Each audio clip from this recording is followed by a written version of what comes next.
Amen. Nous allons dans le livre de 1 Samuel, chapitre 3.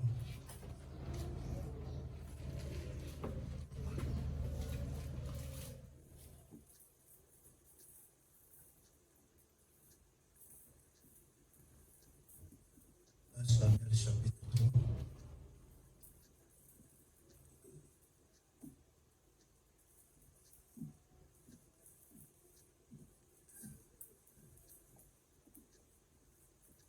Le jeune Samuel était au service de l'Éternel devant Élie. La parole de l'Éternel était rare en ce temps-là. Les visions n'étaient pas fréquentes. En même temps, Élie, qui commençait à avoir les yeux troubles et ne pouvait plus voir, était couché à sa place. La lampe de Dieu n'était pas encore éteinte, et Samuel était couché dans le temple de l'Éternel, où était l'arche de Dieu. Alors l'Éternel appela Samuel, il répondit, me voici. Et il courut vers Élie et dit, me voici car tu m'as appelé. Élie répondit, je n'ai point appelé, retourne te coucher. Et il alla se coucher. Amen. Amen. Avec nos têtes inclinées. Jacob dit à l'ange,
L'Éternel Dieu Tout-Puissant, ce matin avec joie et cœur reconnaissant, nous te rendons hommage et louange. Reconnaissant que si nous vivons, ce n'est pas parce que nous l'avons mérité. Non plus ceux qui sont morts ne l'ont jamais été. Ô Dieu de gloire, consentant qu'ils meurent. Ô Tout-Puissant, aux uns comme aux autres, cela prouve qu'il y a un maître, qui est l'auteur du souffle de vie, mais nous sommes juste des bénéficiaires. Amen. Et comme il fait grâce à qui il veut, et miséricorde également à qui il veut, voilà, ces deux cas se retrouvent en face de nous. Ô Dieu, il y a un privilège pour ceux qui sont encore en vie. c'est-à-dire une occasion accordée afin de pouvoir quitter sa première vie afin d'aller vers la deuxième. Oh Dieu, le souffle de vie est une perche que toi tu tends afin que, oh, le pécheur puisse quitter sa position et aller de l'autre côté, là où se trouve la sainteté. C'est pourquoi nous croyons, c'est au travers de la parole que ce travail se fera. Écarte-moi du chemin, Seigneur, parce que au sujet de la vie, d'ailleurs, c'est la raison pour laquelle nous sommes ici. Ça ne regarde ni l'homme ni l'ange, mais c'est toi-même, le Dieu Tout-Puissant. Descends, ô Dieu, et prends la prééminence. Soit l'onction à travers la parole et l'ongouement à travers l'écoute, afin que tous d'un commun accord, nous puissions être enlevés dans les lieux célestes en Jésus-Christ. Ceux qui sont venus ici, chacun à son cas, que toi, tu le sais davantage. Et donne à chacun selon Seigneur ses désirs. Et de sorte que ceux qui sont venus pour la première fois au sortir, ils puissent réellement dire, le Seigneur nous a appelés, le Seigneur nous a parlé. Et même ceux qui en ont l'habitude d'être ici, qu'ils puissent sentir la particularité de cette journée à travers la parole qui sera prêchée. Guéris les malades, console les affligés. Et ceux qui sont en chemin, nous te les remettons. Pour le reste, Père, nous prions pour ceux qui aussi sont rassemblés à travers le pays pour la même cause. Tous, nous avons besoin de toi. Dans le nom puissant de ton Fils Jésus-Christ, nous avons ainsi prié. Amen. Amen. Vous vous asseoir.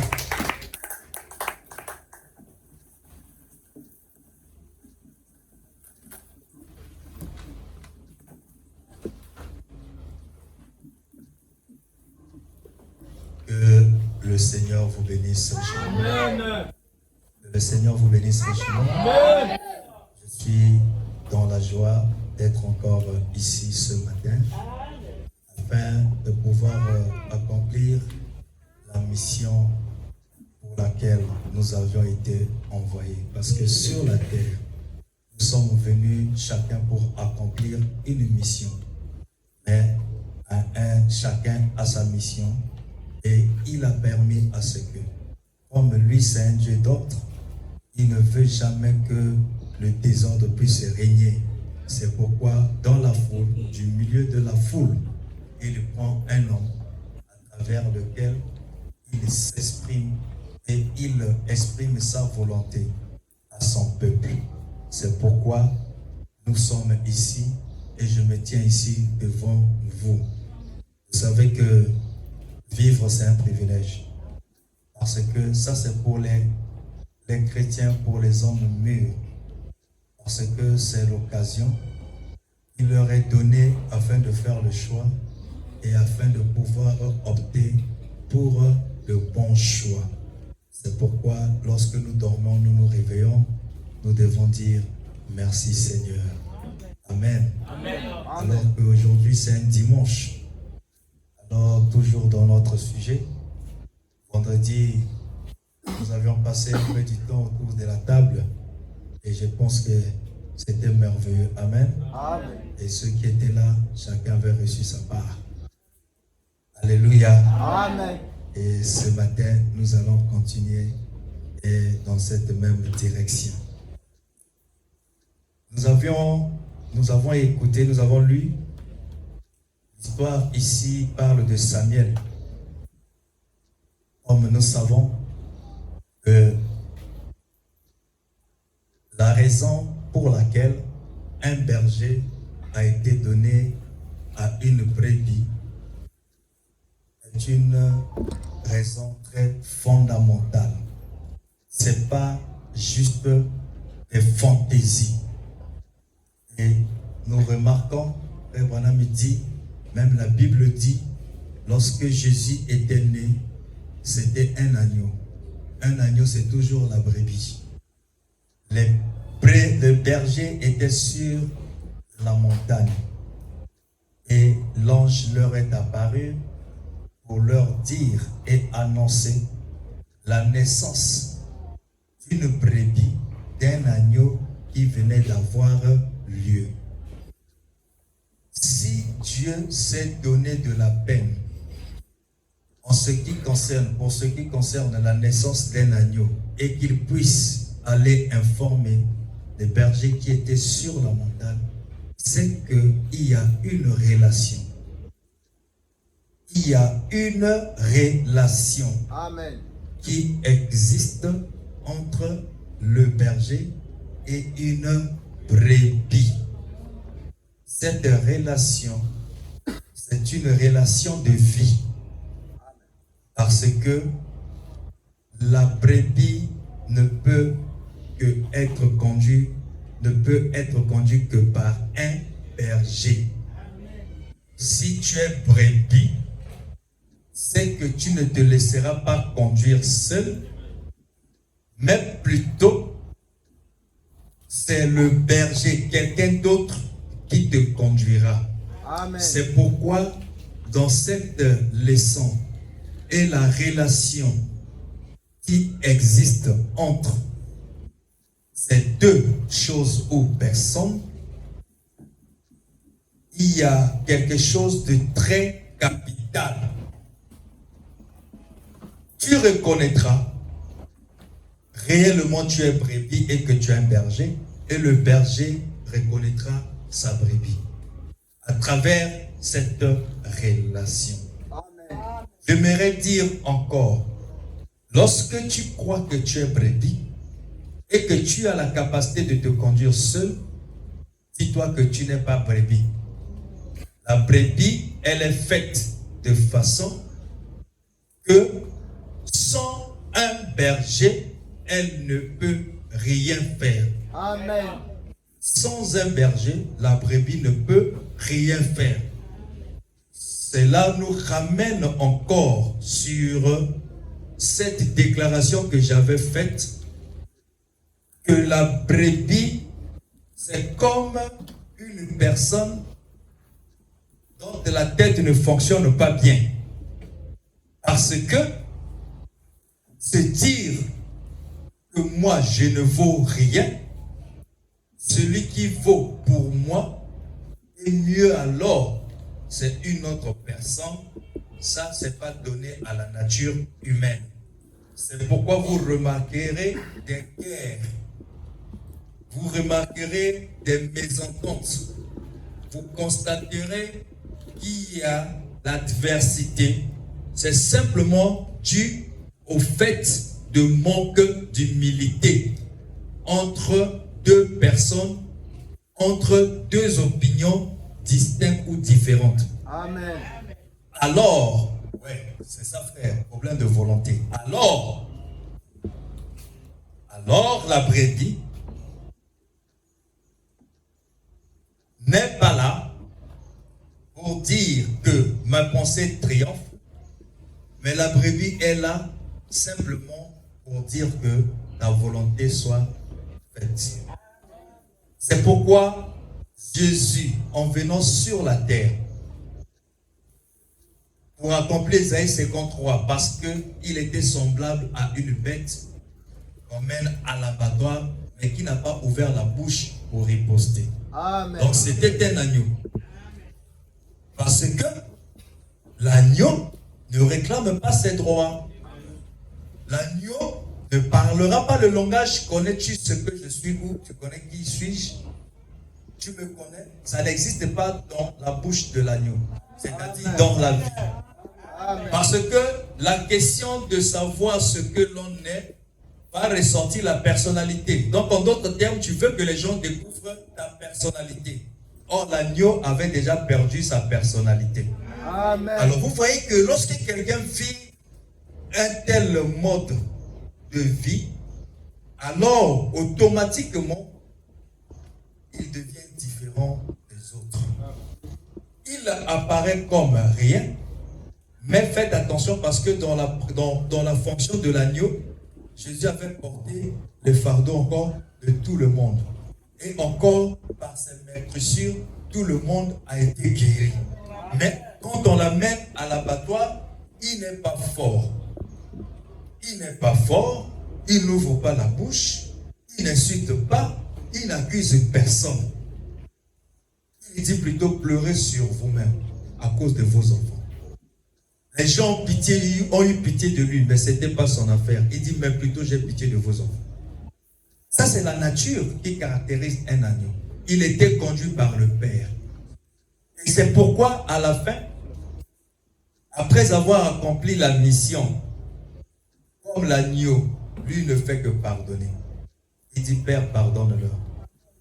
Car ils ne savent pas ce qu'ils sont en train de faire. Cette nature, lorsque vous l'avez, mon frère, ma soeur, vous êtes plus que vainqueurs. Parce que vous apparaissez faible, mais c'est dans la faiblesse que Dieu descend pour prendre ta place et devenir fort. Parce que Dieu, pour qu'il puisse agir dans un homme, aussi longtemps que ce dernier se voit fort, Dieu ne pourrait jamais entrer sur scène. Amen. Mais lorsque tu deviens faible, c'est-à-dire tu ne reconnais plus ta personnalité, c'est à ce moment que tu demandes l'abandon. Et Dieu fait quoi? Il descend. C'est pourquoi, quand il était question de vaincre, en ce qui concerne de prendre le livre et d'en ouvrir les sceaux, c'était l'agneau que Jean avait vu. Amen. La parole parlait du lion, mais lorsque Jean se retourne pour voir, il voit un agneau, un animal faible, une nature douce. Et généralement, la Bible dit que la nature douce calme toutes les passions. Amen. Une parole douce apaise les passions.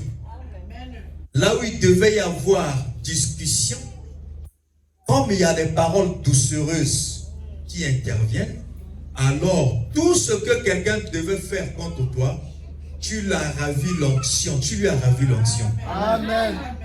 Tu viens avec la colère pour essayer un peu de te défendre, pour essayer peut-être de t'opposer à la personne et lui faire même du mal, mais tu trouves quelqu'un qui te dit, pardonne-moi de ce que j'ai fait, je reconnais vraiment si j'ai tort, j'étais mal fait. Alors, la fougue que tu venais avec doit faire quoi? Doit être avalée à travers la nature de l'agneau, à travers la nature de la brebis. Qui peut dire Amen. Amen. Et c'est une relation qui est très capitale. Comme je vous dis, le berger, il est là, il apporte de la nourriture pour nourrir la brebis. Il nourrit la brebis. Cette nourriture, c'est la parole de Dieu. Amen. Ça nourrit qui? La brebis. C'est pourquoi la naissance du berger de la brebis était annoncée aux anges et par les anges auprès des bergers. Quand l'ange traite avec le berger sur la montagne, alors que dans une étape, une brebis, un agneau venait de voir le jour. L'agneau a vu le jour. Mais l'ange va annoncer la naissance de la brebis auprès du berger. Mais si ce n'est que pour la naissance, mais la brebis est déjà née. La brebis a déjà vu le jour. Mais pourquoi on va, après l'acte de naissance, annoncer encore au berger en ce qui concerne la naissance d'une brebis? C'est que après que la brebis soit née, le berger a un travail donc à faire. Amen. Tu peux dire Amen. Amen. La nouvelle naissance, c'est Dieu. Mais pour faire accroître cette nouvelle naissance, l'enfant qui vient de naître, la maman doit donner à cet enfant le repas ou la nourriture appropriée par rapport à son âge. Amen. C'est pourquoi il y a des aliments de premier âge, il y a des aliments de deuxième âge. Auquel cas, si tu vas prendre n'importe quelle nourriture, tu donnes, parce que cela donne la vie à certains, tu pourras tuer l'enfant qui vient de naître. Parce que Amen. son estomac ne peut pas supporter ce qui est dur. Mais toi, tu as vu que cette nourriture dure a donné, a fortifié une certaine personne, mais tu n'as pas tenu compte de l'âge de cette personne. Amen. Et la toute nourriture n'est pas forcément au profit de celui qui la consomme. Mais ça va de pair avec l'âge de la personne qui la consomme. Amen. À cet enfant qui vient de naître, la bouillie est la bienvenue. Ce qui n'exige pas dans sa digestion beaucoup d'énergie à dépenser. Voyez-vous, il se sentira à l'aise avec la bouillie.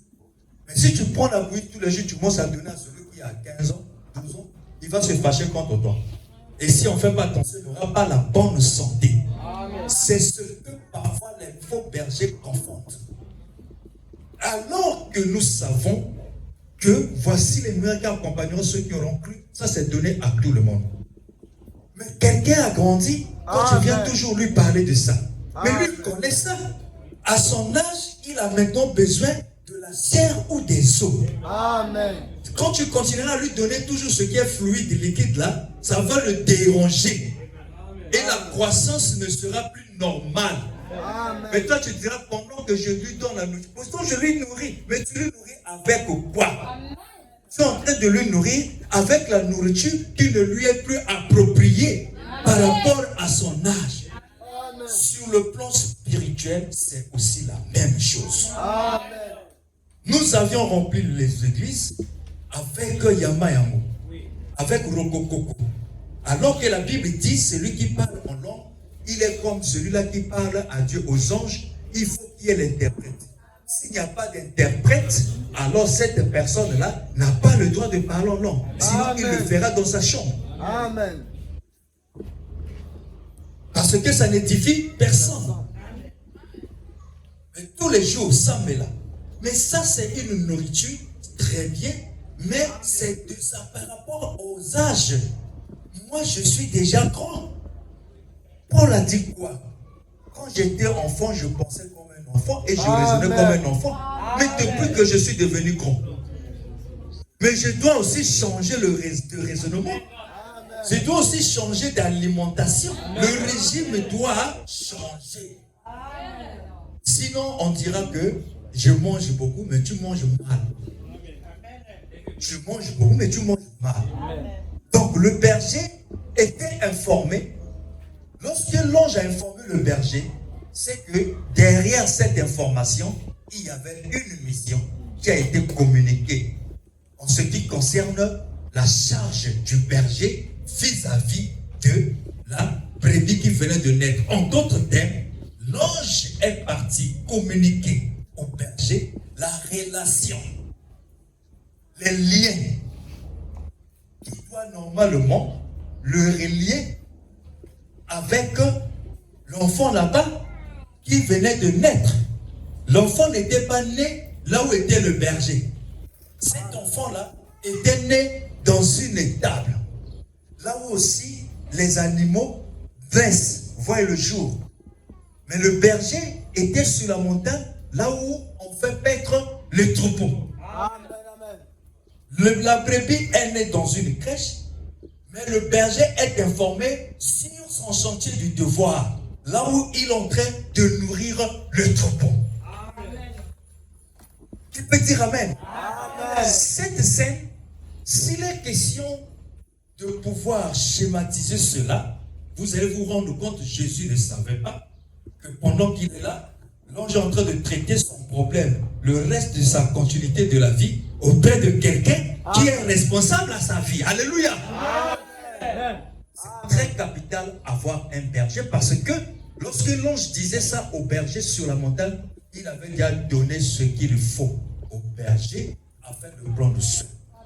C'est pourquoi dans la parabole du bon samaritain, le prochain, je voulais dire, lorsque Jésus avait dit aimez l'autre comme ton prochain. Aime l'autre comme ton prochain. Mais les disciples ont dit, mais qui est le prochain? Aime ton prochain comme toi-même. Mais qui est ton prochain? Qui est le prochain ici? Jésus a dit, voici, il y avait un homme qui descendait de Jéricho, de Jérusalem pour Jéricho, mais au milieu de la route, il y a des brigands qui se sont pris de lui et l'ont bastonné. Mais après, il y a eu un lévite qui est passé, il est passé outre. Un sacrificateur est venu, il est passé outre. Mais il y a eu un homme, un Samuel qui il venait samaritain et quand il est arrivé là, et il a pris soin de cet enfant. Amen. Et ensuite il a donné à un hôtelier. Il dit à mon retour, donc tu prends soin à mon retour, moi, tu me diras ce qu'il faut. Mais il lui donnait des deniers. Amen. Et Jésus posa la question, répliqua, parmi tout ce monde, qui est le prochain? Amen. Qui peut dire amen? Amen. Donc cet enfant qui était bastonné et dont on avait pris la charge, le maître l'a confié à qui? Le bon samaritain l'a confié à une personne qui était faite pour prendre soin de cet enfant-là. Amen. Mais lui qui a confié était responsable de payer celui qui prendra soin. Amen. C'est pourquoi vous êtes ici pour que je prenne soin. Mais celui qui va me payer, c'est pas vous. Alléluia. Amen. Très capital. Pour vous montrer que la relation qui existe entre vous et moi, entre berger et brebis, ce ne sont pas des relations du don. Amen. C'est quelque chose qui vous mettra, qui nous mettra un. Amen. Qui fera que vous et nous soyons un. Amen. Tu peux dire amen. Amen. Cette relation en réalité, la finalité fera que le berger et la brebis ne seront plus deux, mais ça sera seulement une seule chose. Amen. Et si Dieu veut faire quelque chose pour vous, il ne viendra pas pour vous déposer ça en vrac ou à la volée. Il trouvera celui-là avec qui lui va traiter. Moi, je pense que celui qui saisira bien la notion sur le berger, alors c'est quelqu'un qui sera déjà enlevé. Ça sera une personne qui ne vivra plus ordinairement. Ce sera une personne dont la conception, l'état spirituel ne restera plus le même. Et la conception vis-à-vis de son berger et son pasteur va changer. Amen. On ne lui demandera plus le respect. On ne lui demandera plus quoi que ce soit. Amen. Donc lui, quand il fera, automatiquement le pasteur apparaît. En réalité, on ne comprenait pas. Lorsque parfois on dit, mais quand toi tu manges, le pasteur a mangé. Si tu n'es pas encore arrivé dans cette perception-là, ça sera très difficile. Imaginez, vous avez un enfant qui est quelque part, votre propre enfant. Et vous savez que là où il est parti là-bas, à un certain moment, ça ne tient pas. Et surtout, si parfois il a l'habitude, lorsque la communication est possible, de vous apprendre un peu le désert, la traversée du désert, qui le caractérise. Et quand tu trouveras la nourriture pour manger, pour avaler, ça sera difficile. Parfois, on t'a partagé, tu dis qu'à la maison, je n'ai rien laissé. Amen. Les parents de famille savent ça. Amen. Là où il est parti, on lui a partagé à manger. Mais lorsqu'il se souvient, la condition qui est là-bas, mais quand je mange, mais là-bas c'est comment? Là-bas, quand il dit là-bas, c'est les enfants. Le fruit de ses entrailles. Amen. Il en est de même avec le berger. Amen. Vous voyez, la personne ne vous force de penser à votre progéniture. Mais c'est la relation là, étant donné qu'il y a eu une relation déjà entre le fruit de votre entraille et toi-même, automatiquement, les sentiments qui vont remonter en toi feront à ce que tu te souviennes et tu penses toujours à ton enfant là. Amen. Je suis en train de manger, peut-être lui là-bas il ne mange pas. Ah, je suis en train de péter là. On te demandera, mais qu'est-ce qui se passe? Tu m'écris alors que tu as tout. Non, c'est qu'il y a une partie de lui qui est quelque part. Amen. Et dont la garantie ou l'assurance n'est pas encore une réalité. Donc ce qui fait que même ici, la maman étant environnée de tous les biens possibles, ne se sentira jamais à l'aise aussi longtemps que son enfant là-bas aussi n'est pas à l'aise. En réalité, c'est ça qui devait relier l'église avec son pasteur. Amen. Tu te mets à prier, le pasteur apparaît. Oh Seigneur, garde-le. Alléluia. Amen. Mais puisque déjà le berger qui est le pasteur, il sait que son devoir, ça c'est son devoir de tous les jours, se souvenir de ceux qui sont à sa charge. Mais c'est plutôt le retour qui n'existe pas. Quant au retour, il y a carrément l'isolation. Mais le berger connaît Quand je m'incline, je sais qu'il y a telle situation de telle brebis, il y a telle chose de telle brebis. Automatiquement, il se positionne là. C'est pourquoi quand vous lirez l'exode, Dieu a voulu détruire le peuple d'Israël. Mais Moïse a dit non, ne les frappe pas, frappe-moi à leur place. Parce que la relation a fait de Moïse et de son troupeau une seule chose. Amen. Donc Moïse ne peut pas supporter voir son troupeau être frappé. Il préférerait que lui soit frappé à sa place. Si nous tous nous pouvons arriver à ce niveau, celui-ci prendra la place du pasteur. Il n'acceptera pas qu'on parle au mal de son pasteur. Et le pasteur aussi n'acceptera pas qu'on parle au mal de son église. Tu peux dire amen? C'est ça en fait cette relation-là. C'est une relation d'amour et de complicité.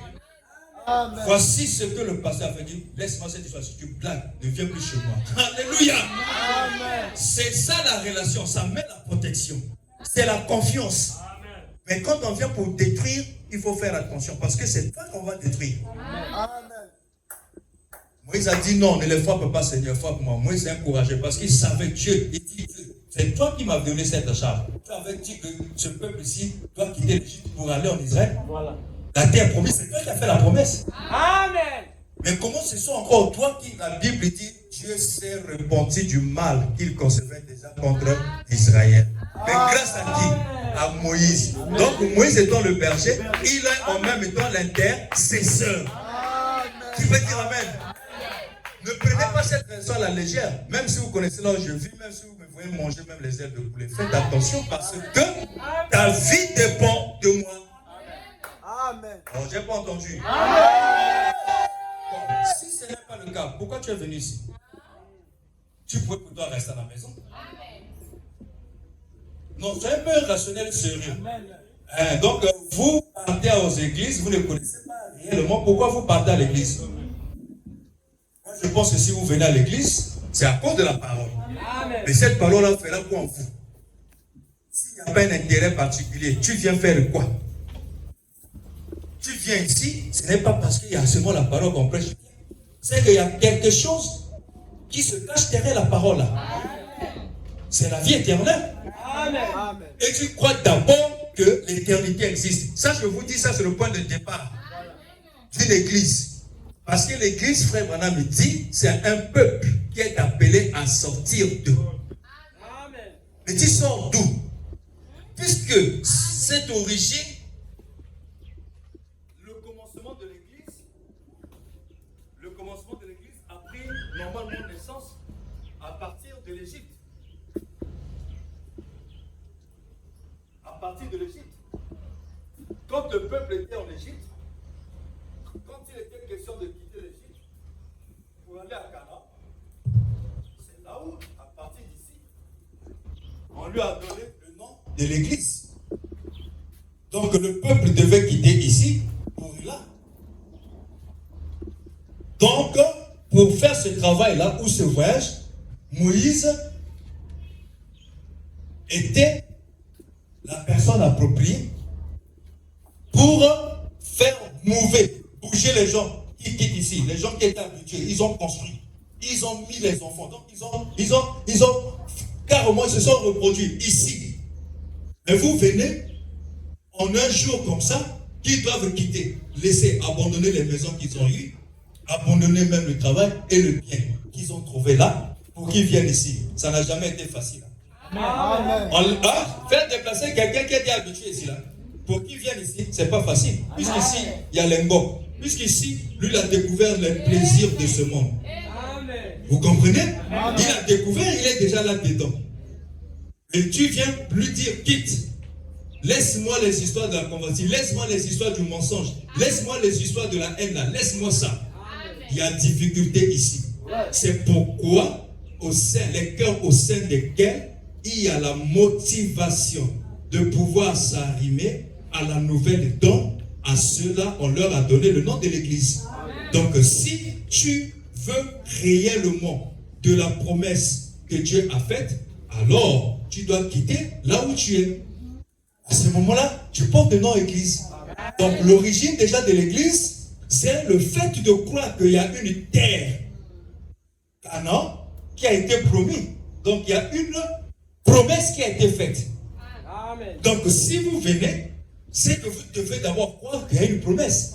C'est pourquoi la Bible dit, ceux qui s'approchent de l'Éternel doivent d'abord croire que Dieu existe et il est le rémunérateur de ceux qui le cherchent. Donc, avant de pouvoir venir, il faut croire que Dieu existe. Et tu ne t'arrêtes pas par là. Que ce Dieu-là existe, certes, mais il est celui-là qui paye toujours ceux qui le cherchent. Mais si toi tu ne cherches pas, il ne te payera jamais. Parce que lui paye comment? Il te paye par la vertu, la foi, la vertu, la connaissance, jusqu'à l'amour. Ça, c'est la manière de Dieu de rémunérer ceux qui le cherchent. Qui peut dire amen? Est-ce que vous avez vu dans ces vertus où la pyramide, il y a la haine? Non. Mais où est-ce que tu as trouvé ça? Qui peut dire amen? Donc d'abord, il faut croire qu'il y a une promesse, c'est Canaan. Mais la promesse là a été faite à Abraham qui était le patriarche. Mais cependant, c'est des enfants qui devaient hériter et vivre l'accomplissement. C'est les enfants qui devaient vivre l'accomplissement. Amen. Donc, si tu viens ici, il faut d'abord croire que l'éternité existe. Donc, Dieu existe. C'est une réalité. Amen. Comme c'est une réalité, si ce n'est pas encore une conviction, il faut chercher la conviction, mon frère, ma soeur. Parce que tu risqueras de confondre ta maison, là où tu dois donner les ordres, et contredire les gens avec l'église, qui est un endroit dont il n'y a que Dieu et sa pensée qui compte. En dehors de ça, il n'y a rien. Amen. Nous voyons dans les églises, quelqu'un dit que non, moi je pense que si c'est pas ça, c'est pas. Mais tu imposes qui? Quand tu agis comme ça, c'est sur quelle autorité? Parce que d'après l'autorité de la hiérarchie de Dieu, en dehors de Dieu, c'est le pasteur qui est le chef suprême. C'est le berger. C'est l'autorité suprême.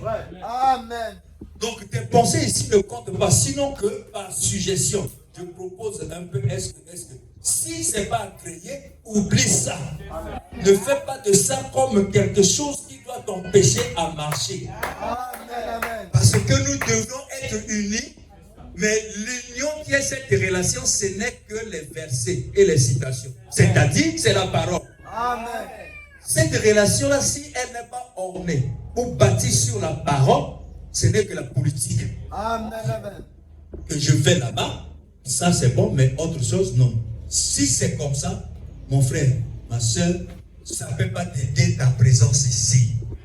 Il y a une terre promise, c'est-à-dire l'éternité. Nous devons aller là-bas. Et tu dois croire à ça fortement. Amen. Si tu ne crois pas ça encore fortement, prie le Seigneur pour que l'éternité soit une réalité. Amen. Sinon, ça sera comme des pensées. Mais je vous dis que ça existe, sinon Dieu n'aurait pas envoyé son fils Jésus-Christ mourir à la croix pour un plaisir. Même ici, tel que tu es là aujourd'hui, un homme, une femme, toute faite. Et s'il s'agit simplement qu'on te demande, réfléchis comment tu étais dans les reins de ton père, tu n'auras pas l'idée. Amen. Mais alors que c'est une vérité, Amen. que nous provenons des reins, avant que nous soyons transmis dans le ventre de la maman. Mais si on te dit, fais cette représentation, représente-toi un peu dans cette forme, tu ne croiras pas. Tu crois parce que tu vois, tes cadets sont passés par le même processus. C'est là où nous croyons que oui, l'homme quitte d'abord ceci et ainsi de suite. S'il n'y avait que toi sur la terre, et ton père et ta mère, fais-toi la représentation. Quand tu te dis que non, toi tu étais dans le rein de ton père, tu vas dire, oh, comment? Tu refuseras? L'éternité aussi, c'est comme ça. Amen. Tu cherches à te faire une représentation, tu ne trouves pas. Parce que tu es venu dans cette chair. C'est pourquoi maintenant, il faut quitter la chair. Il faut être comme ce fils prodigue. Et étant rentré en lui-même, il a vu ce que l'œil ne pouvait pas voir. Amen. La maison de son père n'était pas là. Mais la Bible dit il vit dans la maison de son père. Il commence à voir même les gens qui vivent là. Oh, mais toi tu es loin. Yes, sir. Mais c'est parce qu'il a emprunté une dimension qui est au-delà de ces cinq sens charnels. Si vous vivez dans la chair, vous n'aurez pas l'idée sur l'éternité. Mais quand vous vivrez dans l'esprit, vous allez voir au ciel, il y a un trône. Et un agneau était assis dans ce trône. Et ce trône était environné de 4 êtres vivants et de 24 vieillards. Donc tu es en train de vivre ça. Amen. Donc l'éternité chez toi, c'est une réalité. Donc c'est pourquoi il envoie les bergers vers vous, afin simplement de vous nourrir. Et cette nourriture est riche en tout. Donc riche en compréhension, riche en croissance, riche et riche et riche. Donc tu auras maintenant l'idée. Et tu commenceras à te rendre compte, non seulement que la compréhension s'ouvre, mais tu auras maintenant la capacité d'avoir le discernement de bien, du mal. Mais qu'est-ce qui se passe? Mais alors que hier, je voyais que tout était bien, même le mal était bien. Mais ici, je commence à savoir ça c'est mal, ça c'est bien. Mais qu'est-ce qui fait ça? C'est le genre de nourriture. Amen. Mais qui te l'a donné? C'est le berger. Tu peux dire amen. Il est important, ce n'est pas un homme avec des guillemets en blague. Ton âge, dès que tu viens dans le troupeau et la bergerie, mets ça déjà à la porte. Quand tu entres là, tu dis, mon âge là, reste ici. Amen. Parce que si tu entres là-bas, tu cherches à te faire valoir. Amen. Et je verrai mon pasteur comme mon cadet. Amen. Reste ici. De telle façon, ne reste pas seulement ici. Quand je vais sortir là, je t'écrase. Bon, je t'amène ici à l'hôtel directement. Parce que si je te laisse au sortir, toi tu vas t'accrocher. Moi je ne pourrais pas. Je t'amène à l'hôtel des sacrifices. Et tu l'amènes ici. Tu dis, toi, je t'amène ici là. Reste ici et je te remets et je te détruis. Seigneur, prends soin de lui. Qui peut dire amen? Amen. Yes, sir. Amen. Tu dis, moi, généralement, ma compréhension, ma conviction. Non. Amène-le à l'autel des sacrifices. C'est pourquoi, avant d'entrer dans le temple, c'est-à-dire avant d'être appelé église, les tables des holocaustes étaient toujours au parvis extérieur. Qui peut dire amen? Amen? Parce que ça ne pouvait pas être dans le lieu saint. Ça ne pouvait pas être dans le lieu très saint. Qui peut dire amen? Amen. C'était toujours au parvis extérieur. Et Dieu bénisse le frère Victorien. Amen. Amen. Amen. Alors, c'était pourquoi? Mais parce qu'on savait que la marche continue d'abord par le sacrifice. La marche commence par le sacrifice. Donc le parvis extérieur, là-dedans, il y avait les tables des holocaustes. Et il y avait aussi la cuve des reins. Donc si toi tu veux aller dans le lieu saint, c'est-à-dire tu commences pour devenir chrétien avant de recevoir l'esprit ou bien un nouveau esprit, même pas encore le Saint-Esprit, un nouveau esprit ou un nouveau cœur. Commence d'abord par la table des holocaustes. Amen. Amen. Qui veut dire amen? Amen. Lorsque tu commences par la table des holocaustes, là-bas tu vas sacrifier quel animal? Puisque celui dont il faut crucifier ou sacrifier, Dieu avait dit à Abraham, ton fils unique que toi tu aimes. Parce que Dieu savait qu'il y avait des fils. Parce que Abraham avait mis au monde avec beaucoup. En dehors d'Ismaël qui est né d'Agar, mais il y avait aussi d'autres enfants. Il y avait aussi d'autres copines. Il y avait Ketura. De Ketura sont sortis les Hindous. En dehors de Agar qui est sorti de laquelle sont sortis les musulmans, les Mahométans. Mais Ketura a produit les Hindous. Toujours Abraham. On a les mêmes ancêtres. Qui peut dire amen? Amen. Ainsi que les autres. Mais Dieu lui a dit, ton fils unique que tu aimes. Donc de tous les enfants, Abraham aimait un. Et Dieu savait ça. Amen. Mais c'est celui-là qu'il faut amener sur la table des holocaustes. Qui peut dire amen? Et c'est celui-là que Dieu va agréer. Dieu ne agréera Abraham que si il amenait à sacrifier son fils unique. Amen. Mais si Abraham dit que non, moi je vais sacrifier quelqu'un d'autre à la place d'Isaac, Dieu va le tuer et Dieu ne va pas l'agréer. Amen. Qui peut dire Amen? Parce que Dieu veut que ça soit l'unique, que lui, il aime. Amen. Donc, dans son cœur, s'y est rattaché. Et nous sommes les descendants d'Abraham. Dites Amen. La promesse qui a été faite à Abraham, non seulement Abraham, frère, on dit, est à sa descendance. Amen. Mais quand toi tu viens ici, il faut amener le fils unique que tu aimes. Là, le tout commence avant d'entrer dans le lieu saint. C'est d'abord au pavé extérieur. La table des holocaustes avec la cuve des reins. Qui peut dire Amen? Tu dois d'abord laver cet animal-là avec l'eau qui est dans la cuve des reins. Amen. Mais l'animal-là, tu le laves, mais il est destiné à être zigouillé. Mais il faut d'abord le laver quand même. Alléluia! Et toi, tu dois regarder quel est l'animal que tu aimes le plus. Parce que c'est celui dans ton cœur, auquel ton cœur est rattaché. Qu'est-ce qui t'empêche à vivre la parole? C'est la chose là à laquelle ton cœur est rattaché. Mais Dieu dit à toi. Parce qu'en parlant à Abraham, il s'adressait à toi et moi. Qui peut dire Amen? Amen. Parce que le vrai fils de la promesse n'était pas Isaac. Qui peut dire Amen? Amen. Donc il s'adressait à toi et moi. Lévi, Abraham en payant la dîme à Melchisédek, la Bible dit que c'était Lévi qui avait payé. On a posé la question à frère, il dit oui, littéralement c'était Lévi. Qui peut dire Amen? Alors que Lévi était encore dans les reins. Mais c'est lui qui a payé. C'est qu'il y avait une relation étroite entre le berger Abraham avec la brebis Lévi. Qui peut dire Amen? Donc, berger Abraham, en posant un acte, c'était Lévi qui le posait. Donc, comme Abraham a fait un beau geste vers Melchisédek, il a protégé aussi son troupeau qui est son église appelée Lévi Tabernacle. Amen. Alors, un homme comme ça, là, vous allez lui manquer du respect. Amen. Moi, dans cet enseignement, pour ceux qui sont mûrs, ils connaîtront la valeur d'un berger. Tu peux dire Amen. Amen. Il donnera l'argent au berger sans regretter. Il touche le salaire, la première des choses, la dîme. Ça doit aller chez le berger là. Parce que je sais ce qu'il représente pour moi. On ne lui forcera pas, mais lui il fait ça par révélation parce qu'il connaît le risque que lui prend. On veut frapper le troupeau, c'est-à-dire l'église.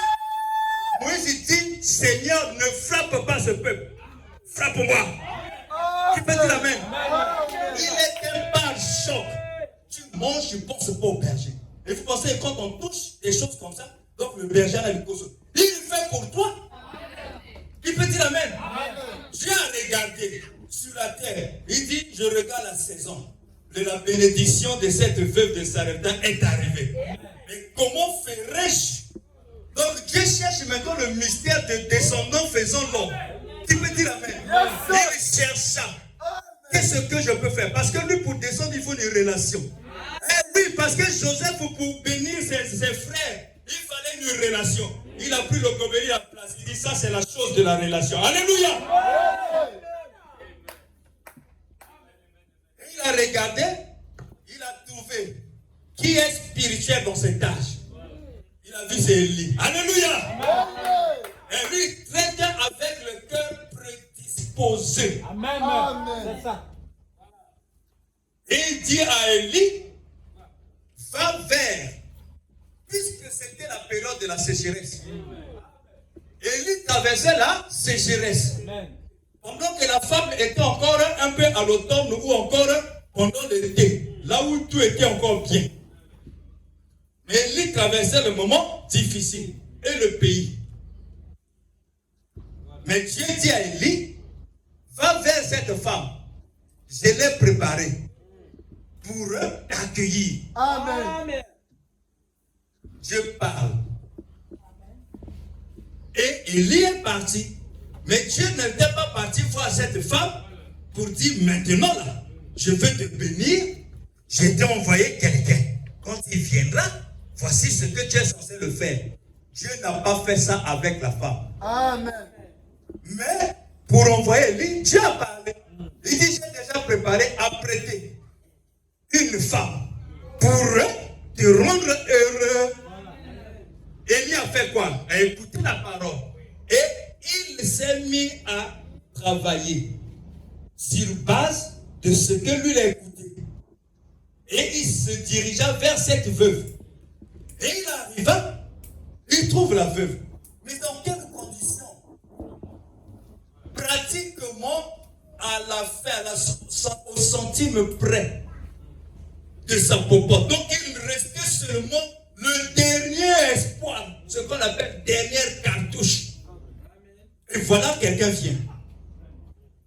Lorsqu'on n'a plus rien, et parfois c'est le dernier franc qui reste, faites attention au genre d'événement que vous vivez maintenant, à ces moments-là.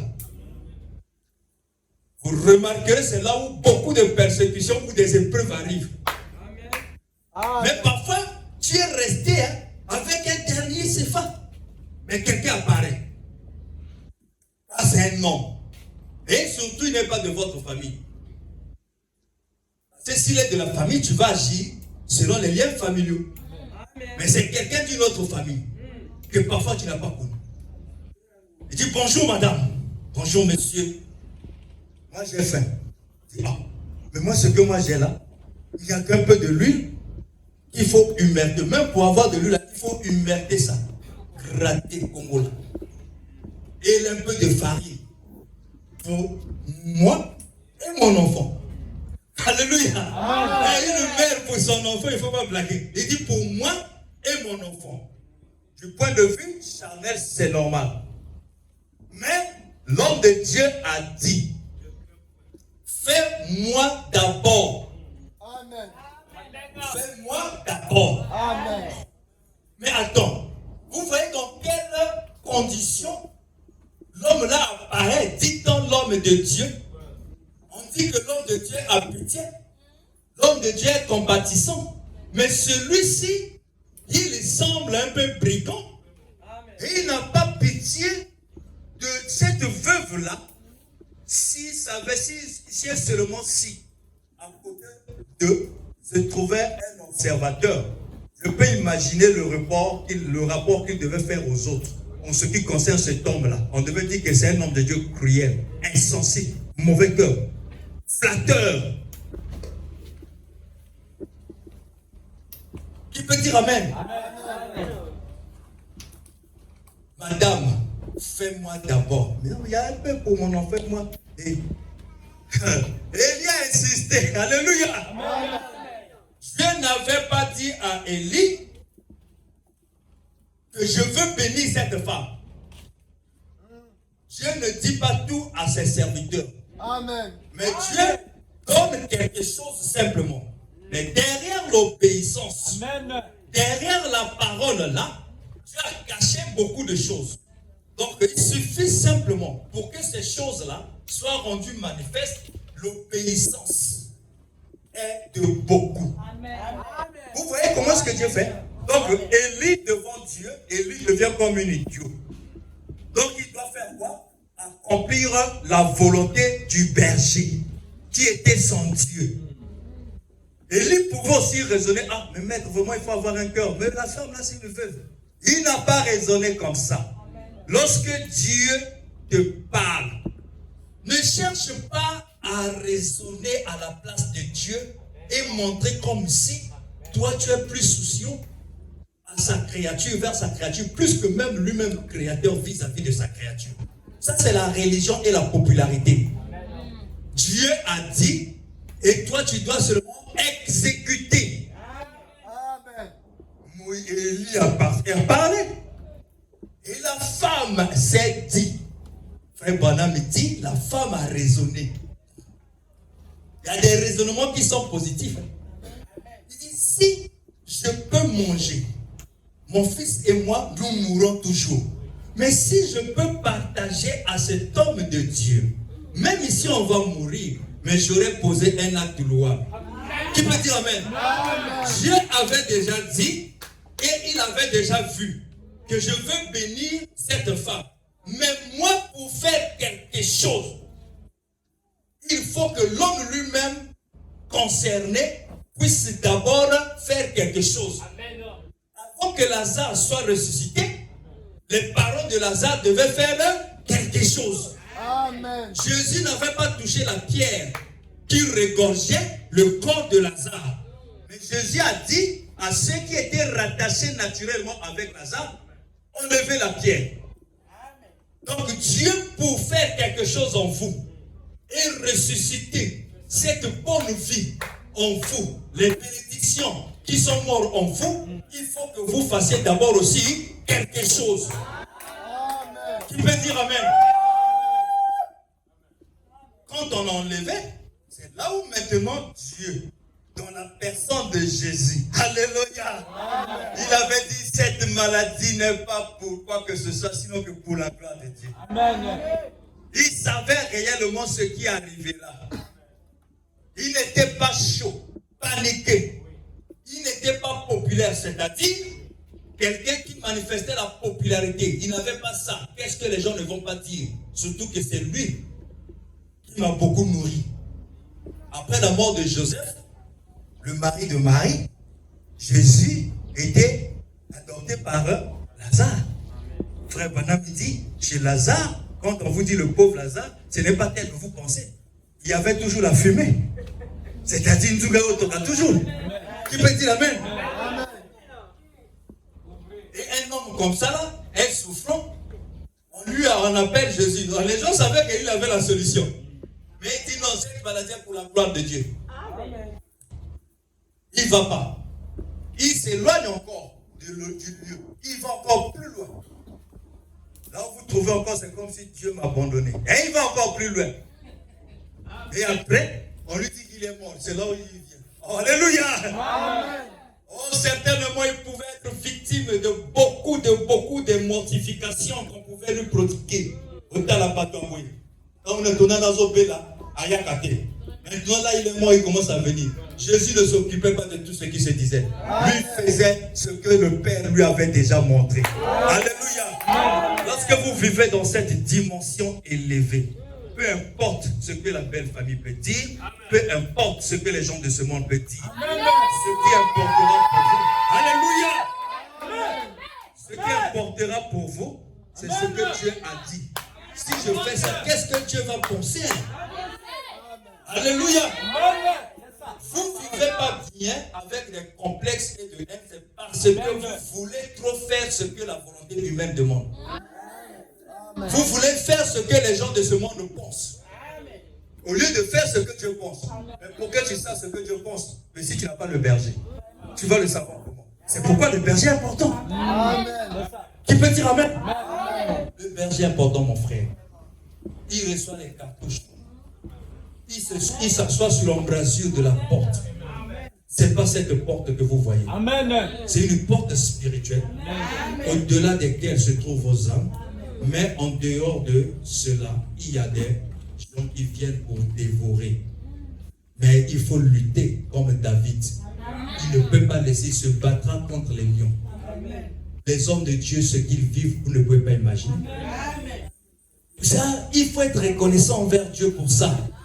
Si envers les gens de ce monde qui ont contribué à votre épanouissement, vous pouvez témoigner la gratitude à travers les dons. Mais à plus forte raison envers Dieu. Qui peut dire Amen? Non, il a l'argent et tout ça. Mais oui, il a l'argent par lui-même. Mais toi, qu'est-ce que toi tu lui témoignes comme reconnaissance? Quand la femme a exécuté, elle dit, oh, je peux manger, mais je mourrai toujours.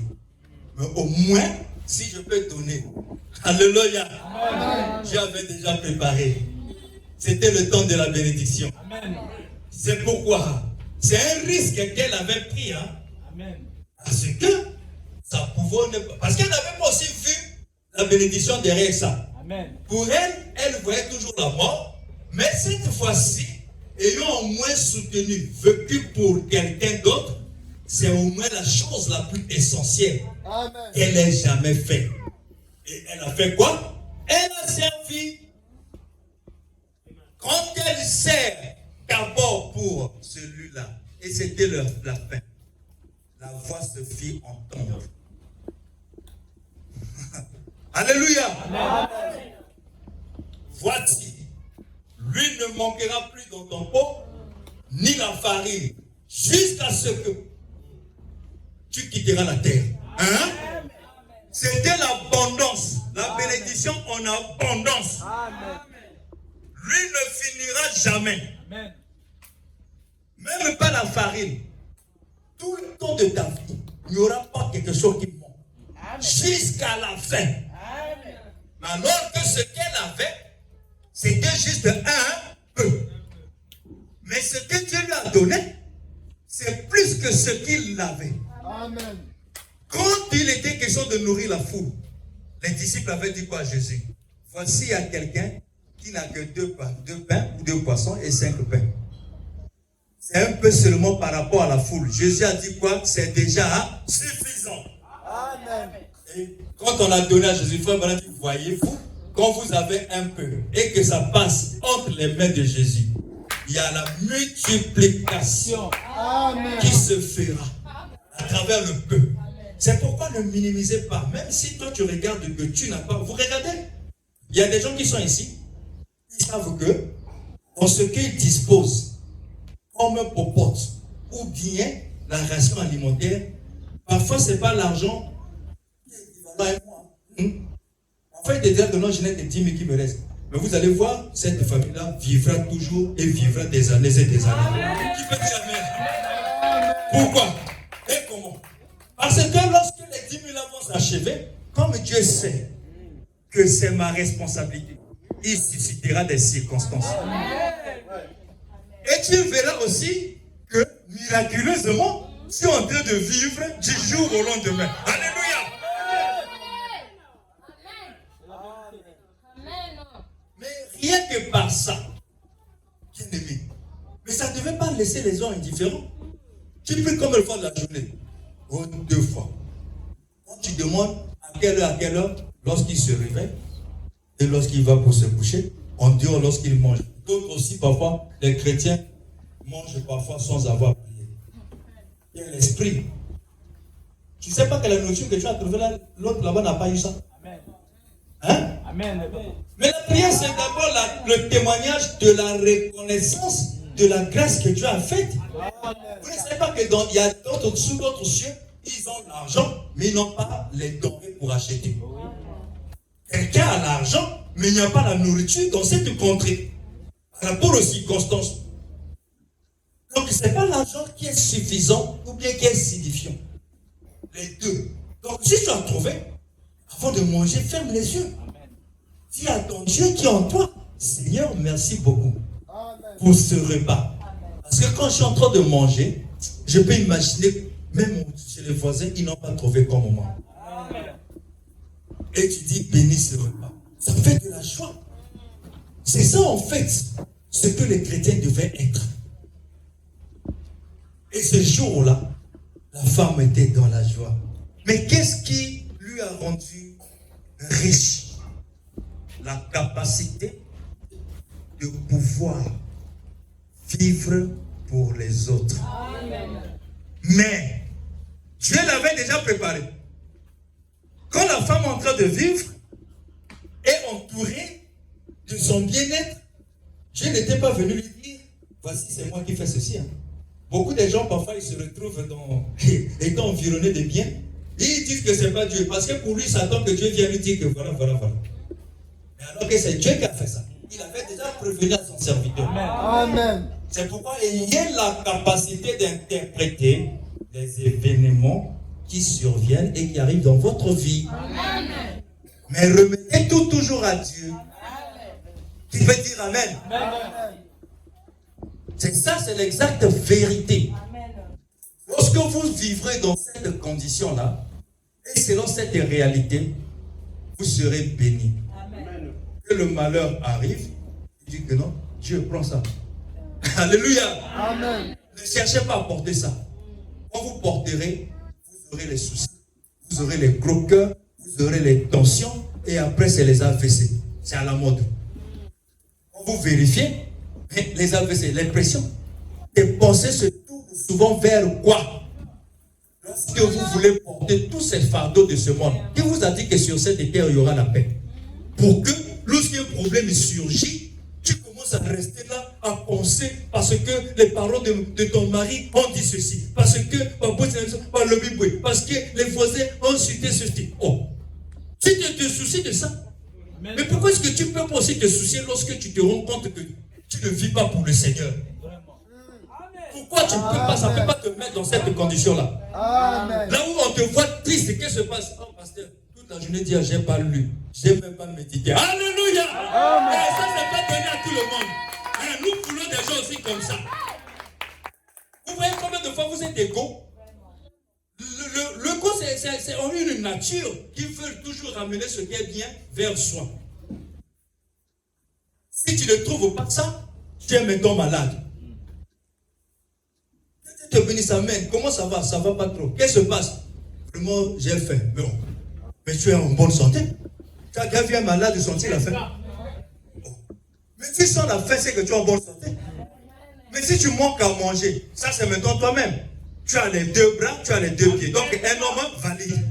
Mais qu'est-ce qui fait qu'avec les mandefous, tes parents te nourrissent? C'est qu'il y a quelque chose qui ne va pas en toi.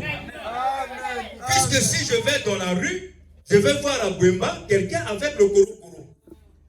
Il est jeune. Il ne regarde pas sa beauté, mais koro-koro. Mais il mange avec ça. Amen. Il est fier. Amen. Mais toi, tu attends que ça soit ton bouche. Ne t'en fais pas. Le poste que tu as envie là, il y a quelqu'un qui est là. Amen. Tu peux dire amen. Amen. C'est ça en fait le problème. Qui rendait les Congolais paresseux. Le Westaf qui te peinait avec la saleté sur le corps. Quand il vient ici, un mois suffit. Il devient propre. La Chine devient derrière la maison. Il va vous vendre les habits. Et ce que tu minimises là, les papiers d'emballage marron kaki là, il va vendre ça, il trouve l'argent. Auquel cas, il prend la brouette. Le café chaud, il se balade dans les rues. Pour 100 francs, toi tu bois, il te met le citron, il achète à Bouemba. Et après, il va louer la maison. Il va encore embaucher les Congolais. Toi-même, dans ton propre pays, tu deviens travailleur. Tu peux dire amen. C'est que bon, de toutes les façons, c'est le catholicisme qui nous a entraînés comme ça. C'est pourquoi aucun pays catholique n'est autosuffisant. Vous allez voir chez les Arabes, il y a toujours l'excellence. Et il y a toujours l'épanouissement. Parce que le style est différent. Qui peut dire amen? Heureux les pauvres, ils veulent nous appauvrir alors que le Vatican est riche. Vous voyez? Le musulman dira que toi, sois sérieux. Prends ceci, tu me verses, après ça te revient. Toi aussi, tu feras la même chose. Monter ma bien. Chez les chrétiens, monter ma mabé. Il ne veut pas que l'autre évolue aussi. Amen. Il veut que l'autre soit derrière. C'est ça le problème. Tu as un peuple, tu ne peux pas initier les autres. Il veut dire amen. J'ai eu à faire ça à l'Isle Tabernacle, à Ouesso. J'ai engagé les jeunes d'Israël. Vous pouvez vous en communauté, chacun son projet. Toi tu veux faire ça, vous deux, vous trois, tout ça là. Mais il y a un des huissiers qui dit que non, le pasteur veut montrer la popularité. Vous voyez, c'est un mauvais esprit. C'est un mauvais esprit. Vous pensez que ça c'est un frère? Non. Parce qu'il ne peut pas faire ça, c'est sans leurs enfants. Il ne peut pas faire ça pour les autres, il fait pour ses propres enfants. Donc quand il voit qu'on fait pour les autres, ça devient maintenant. C'est un mauvais esprit. C'est pas parce qu'il est dans le message. Mais le pasteur Lys n'avait pas cette vision. Et beaucoup de pasteurs ici, il a donné. C'est pas lui qui parle, c'est le même pasteur. C'est le pasteur qui parle. Il peut dire amen. Si tu as le Saint-Esprit qui est comme dans le pasteur, ça fera aussi en toi si tu as fabriqué. Alléluia. Tu peux dire amen. Nous sommes très égoïstes, c'est ça en fait. Comme toi tu avais eu, tu vivais seulement pour toi et ta femme. C'est pourquoi aussi quand tu es dans le monde, personne ne vient t'aider. Ne pleure pas sur les autres. Regarde aussi toi-même. Quand tu vis pour qui? Il ne faut pas dire que non, elle a beaucoup, mais il ne pense pas. Toi, quand tu en as fait pour qui? Tu peux dire amen. Parce que la veuve a donné, Dieu a fait quoi? Ajouter. Mais toi, tu veux qu'on te ajoute, mais tu ne donnes pas. C'est ça la maladie des chrétiens. C'est pourquoi nous soignons tout ça là. C'est grâce à la parole. Et tu peux dire amen. C'est ça l'enseignement. C'est ça le problème. Quand tu n'as pas, tu commences à pleurer. On ne me vient pas en aide. On ne vient pas en tel. Oh, il n'est pas bien. Alors que Dieu l'a béni. Mais quand Dieu l'a béni là, tu sais ce qu'il avait fait? Il faut qu'il dise ça. Non, non. Quand la veuve de Sarepta, elle était devenue riche. Les voisins pouvaient dire qu'il y a monté Maman Kassiboué. Mais ils savent le risque qu'elle avait pris. Vraiment. Tout ce qu'elle avait, elle a donné à quelqu'un qui n'est pas membre de sa famille. Amen. Elle a sacrifié elle-même et son enfant. Tu peux dire Amen? Amen. Tu as fait quoi? Tu as béni? Oui. Il dit voilà quelqu'un. Les gens ici veulent être bénis. Mais ils ne veulent pas vivre pour les autres. Alors que la bénédiction, le chemin passe par là. Qui peut dire Amen? Amen. On devient égoïste. C'est comme si c'était une vertu de la pyramide. Je ne fais que dire la vérité. C'est ça. Amen. Ah oui, parce qu'après, non, moi j'ai quitté l'église là-bas, il n'y a pas d'amour. Il n'y a pas d'amour, pourquoi? Oh non, moi quand j'étais section, maman assistait. Ah ok, gloire à Dieu, tu as raison. Mais dis un peu, tu as déjà fait ça pour quelqu'un dans l'église? Pasteur, tu sais, mais tu grattes la tête pourquoi? Tu n'as pas d'époux. Alléluia. Tu grattes la tête pourquoi? Moi j'aime Samson. Lorsqu'il est entré dans sa déchéance, les yeux crevés, il commença à moudre le grain. Alors en lui-même, Frère Branham me dit dans la prédication encore une fois, Seigneur, on a vu Samson commencer à murmurer et la douce voix commençait à parler. Il commençait à se rendre compte, si je suis ce que je suis, c'est à cause de moi-même. C'est pas quelqu'un. Oh Seigneur, tu m'avais dit ceci, tu m'as fait confiance. La force dans les 7 tresses, j'ai trahi. Oh ma femme, ce n'est pas elle, c'est moi-même. Alors Seigneur, je sais que la condition dans laquelle je me trouve, j'étais fait du mal. On a constaté les larmes commencer à couler à travers les yeux crevés. Alors automatiquement il a dit, Seigneur, si tu peux encore. Comme il avait la capacité de reconnaître si la misère dans laquelle il vit maintenant est sur lui, c'est à cause de lui-même. Dieu a dit, voilà un bon cœur. Mais demande maintenant, Samson a dit, si tu peux encore une fois, Seigneur, renouveler, donner. Oh, ça serait une bonne chose. Qu'est-ce que tu as fait? Il a exaucé. Et quand tu fais que Dieu t'exauce avec que moi, je ne connais rien, tout cela. Les gens sont contre moi, et moi j'étais pour moi bien là, on m'a bloqué, tout ça. Mais c'est toi qui crois qu'on t'a bloqué? Avec quel cadenas? Amen. Il peut dire Amen. Samson a reconnu. Alors il dit, Seigneur, encore une fois. Tu as dit, ok, je vais donner. Les graisses se poussaient. Lui, il ne savait pas. Il a dit à un enfant, lorsqu'il a senti, ah, c'est la saison, c'est le printemps. Ah, ça y est là. Il dit, conduis-moi seulement vers le temple. Là où je sais que les gens se rassemblent. Un endroit qui crée une atmosphère pour les démons. Amène-moi là. Et le petit devait l'amener sous forme du Saint-Esprit. Et il se place à l'embrasure entre les deux colonnes. Alléluia. Amen. Il se place là. Et il tient comme s'il se rassure que je suis à l'endroit approprié. La chair et l'esprit. Et voilà là où moi j'étais tombé. La popularité était là dans l'esprit. Là. La chair, c'était le désir, parce que la convoitise, j'ai aimé Delilah. Tu peux dire Amen. Amen. Et quand il a tenu, il dit, laisse-moi mourir avec mes ennemis. Il ne devait pas mourir seul. Amen. Et les ennemis non plus mourir seuls. Lui et ses ennemis. Tu dois mourir en toi-même. Avec tes ennemis. La haine, la convoitise, qui songi, impolitesse. Qui me dit Amen. C'est ça en fait le problème. Tu peux dire Amen. Amen. Et vous remarquerez ce que nous venons de lire sur Samuel, 1 Samuel 3. Cette relation est très très capitale. Moi je vous dis, ça mène à l'unité. C'était là où Jésus avait dit, en ce jour-là, moi dans le Père.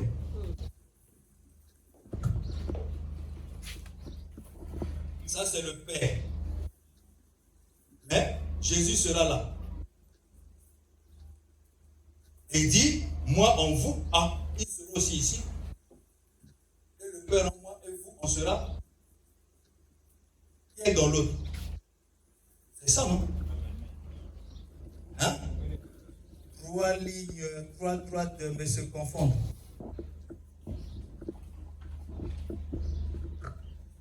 Samuel évoluait dans le temps. À côté de qui? D'un berger. Amen. Qui était son pasteur? Que Dieu bénisse la personne qui a dit. Ça veut dire que elle écoute. Elle ne vient pas pour dormir. Qui peut dire Amen? Amen. Mais remarquez, vous savez que c'est un enfant qui a été consacré au Seigneur dès son enfance. Amen.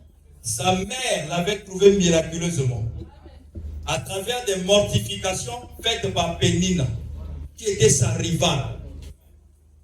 Mais elle s'est rendue compte que sa stérilité, ce n'est pas dû à quelqu'un.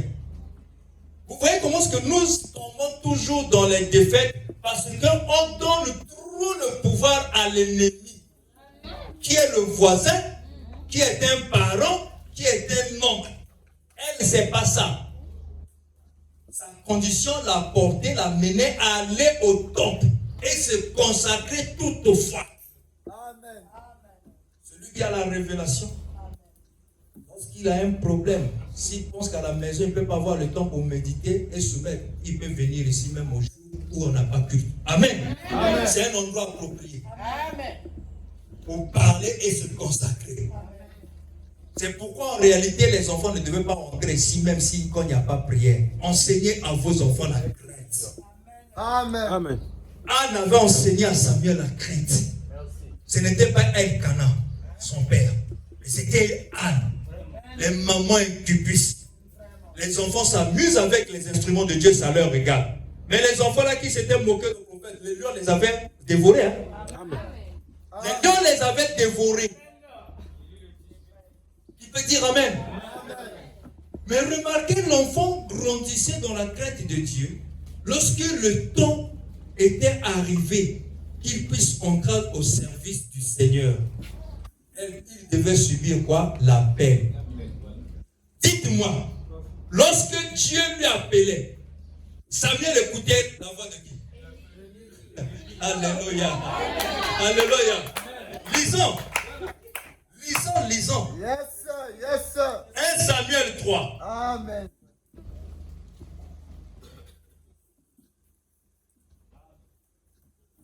À partir du verset 4, celui qui est à la page qui nous lise.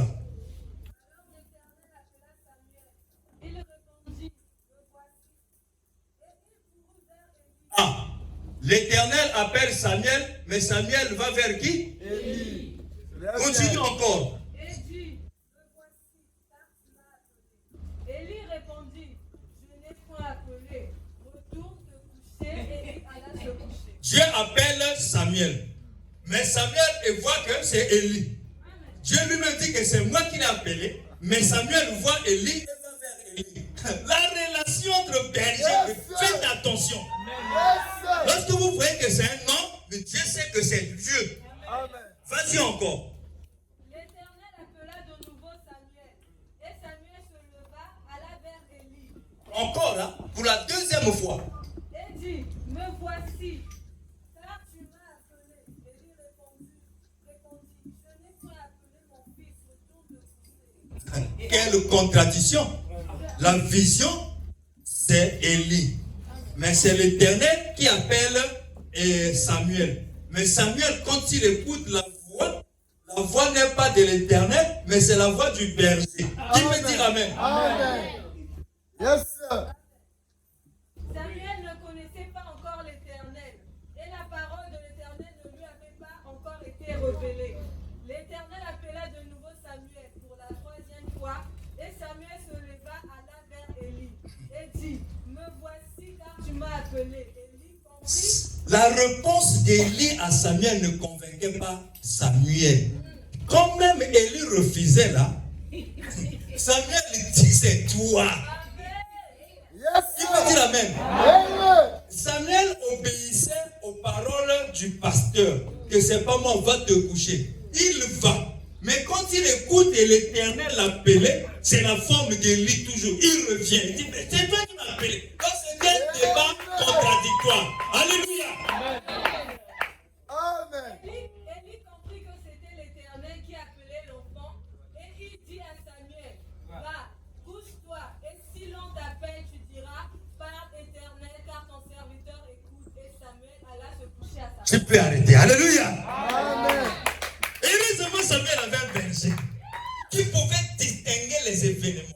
Il dit que quand l'enfant insiste, je comprends que lorsque l'Éternel doit apparaître, il doit prendre ma forme. Maintenant, comme il va te parler, toi, voici ce que tu es censé lui dire. Tu peux dire amen. Mais si Samuel n'avait pas de berger, il allait savoir comment. C'est pourquoi tu tombes sur la terre, tu dois avoir un berger. Que le Seigneur vous bénisse. Levons-nous. Amen. Amen. Yes, sir. Yes, sir. Avec nos têtes inclinées, il t'a plu, Père Céleste, que ce matin nous soyons nourris de ta parole. C'est ta parole riche en toutes sortes de vitamines. Oh Dieu, nous te disons grand merci. Qu'avons-nous fait pour mériter cela? Alors qu'il y a la famille dans divers endroits, c'est-à-dire la crise d'écouter une parole inspirée. Mais Seigneur, par ta miséricorde, toi tu nous le donnes toujours. Nous disons grand merci Seigneur. Va avec chacun et que la terre, ô Dieu de gloire, dans laquelle est tombée la sémence, qui sont les cœurs des gens, puisse reproduire cette sémence selon son espèce. Donne la force aux faibles Seigneur, l'amour à ceux qui avaient la haine. Et Seigneur, la compréhension, ô Dieu, à ceux qui étaient distraits. Ouvre les yeux afin qu'ils puissent comprendre que le mystère de Jésus-Christ, ô Dieu, n'est plus un problème du ciel, mais plutôt de la terre. Ô Dieu Tout-Puissant, comme Philippe pouvait dire, montre-nous le Père et cela nous suffit. Ô Jésus devait répondre, depuis que je suis avec vous, toi Philippe, tu ne m'as jamais connu. Amen. Ô Dieu Tout-Puissant, depuis que je suis avec vous au pluriel, mais la compréhension, il singularisa. Il dit, toi Philippe, tu ne m'as jamais connu. C'est pourquoi que chacun, Seigneur, tu puisses lui donner les yeux de la révélation. Afin que, Seigneur, ça ne soit pas quelqu'un qui lui dictera de quoi faire, mais ce soit toi-même, oh Dieu. Bénis les dîmes et les offrandes. Pour le reste, nous abandonnons à toi. Pour le parfait précieux nom de Jésus-Christ, avons ainsi prié. Amen. Amen.